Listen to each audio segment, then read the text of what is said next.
You know what I've never understood? Why is it that in cartoons, whenever a character gets shocked, you can see their bones? Let's figure out why that couldn't actually happen.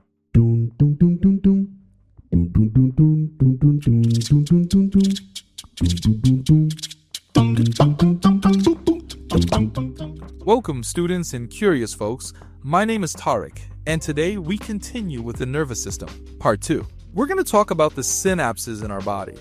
Synapses are active contact zones between the nerve endings of some neurons and other neurons, muscle cells, or glandular cells. They're made up of 3 main compartments: the presynaptic cell membrane, the synaptic cleft, and the postsynaptic membrane. Nerve cells differ from other cells in the body, possessing 2 characteristics: the capacity to conduct bioelectrical signals over long distances without weakening the electrical impulse, and the ability to form connections with smooth or striated muscle cells, glandular cells, or other nerve cells.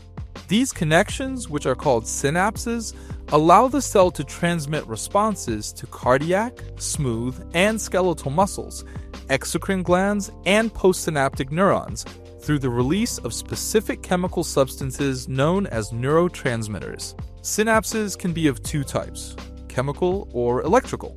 The function of each type of signal will pass through the presynaptic and postsynaptic cell.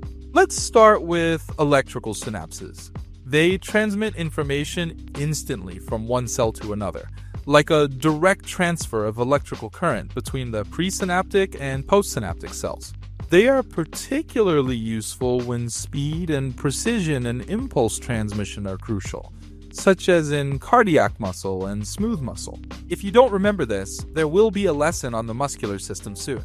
So the cells are symmetrical, bidirectional, and have low plasticity, which means these characteristics ensure that information is always transmitted in the same way.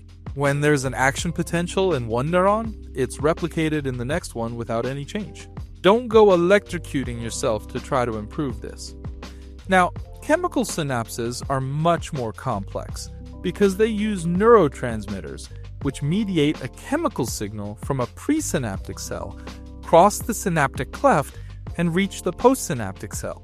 And these chemical signals will be received and interpreted by the target postsynaptic cell. These synapses are not symmetrical, they are distinctly asymmetrical. What does that mean? It means that they don't necessarily occur in the same way from one neuron to another. They can also be unidirectional. The postsynaptic neuron, which is going to receive the synapse, cannot transmit information back to the presynaptic neuron. The process of chemical synapse begins with the neurotransmitter synthesizing and storing these chemical compounds in vesicles. Then, an action potential will invade the presynaptic membrane, and the depolarization of the presynaptic terminal will cause the voltage-dependent calcium channels to open.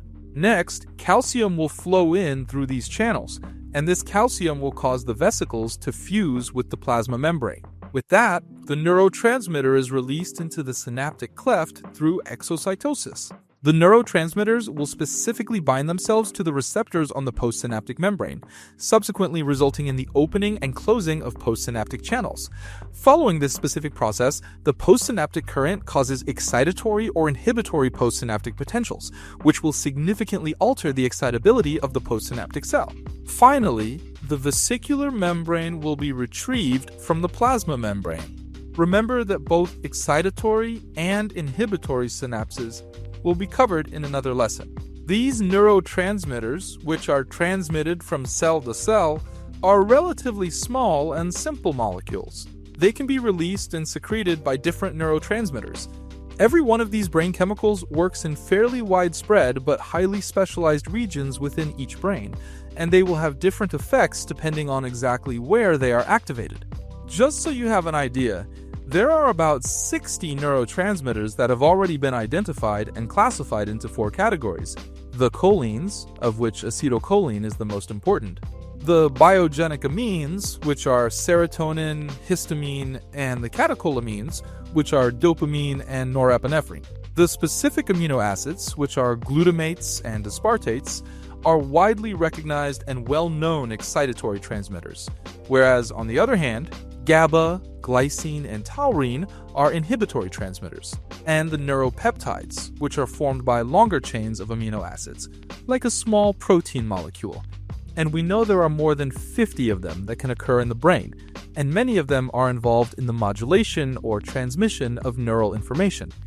Each of these neurotransmitters has its own functions, and I won't talk about all of them because there are so many, but I will talk about the most important ones. For example, dopamine, which controls stimuli and motor control in certain parts of the brain. When dopamine levels are extremely low, for instance, Parkinson's disease can occur. Patients become unable to move. Some hallucinogenic drugs can affect the amount of dopamine in your body. We have serotonin, which is a neurotransmitter that is increased by many antidepressants, such as Prozac. It became well known as the well-being neurotransmitter, and it has a profound effect on mood, anxiety, and aggression. We have acetylcholine, which controls areas of the body related to attention, learning, and memory. There are some drugs that can enhance this. Norepinephrine, which is a naturally occurring chemical messenger that induces physical and mental arousal and a good mood. The production is centered in the central area of the brain, which is often associated with the brain's pleasure center. Glutamate, which is the main excitatory neurotransmitter in the brain, is vital for establishing connections between neurons, which are the foundation of learning and long-term memory. Enkephalins and endorphins, which are substances that can be found in opiates like the drugs heroin and morphine, modulate pain and reduce stress. They may also be involved in mechanisms of physical dependence. It's worth noting that nowadays, we know that both electrical and chemical synapses coexist in most organisms and in most brain structures. However, we are still learning the details of these properties and the distribution of these modalities in transmission. So, we still know very little about this whole process. I hope you enjoyed the video. Don't forget to like and share, and remember that we have a new video every week. So subscribe to the channel and turn on the notification bell to always get the latest updates. Thank you so much.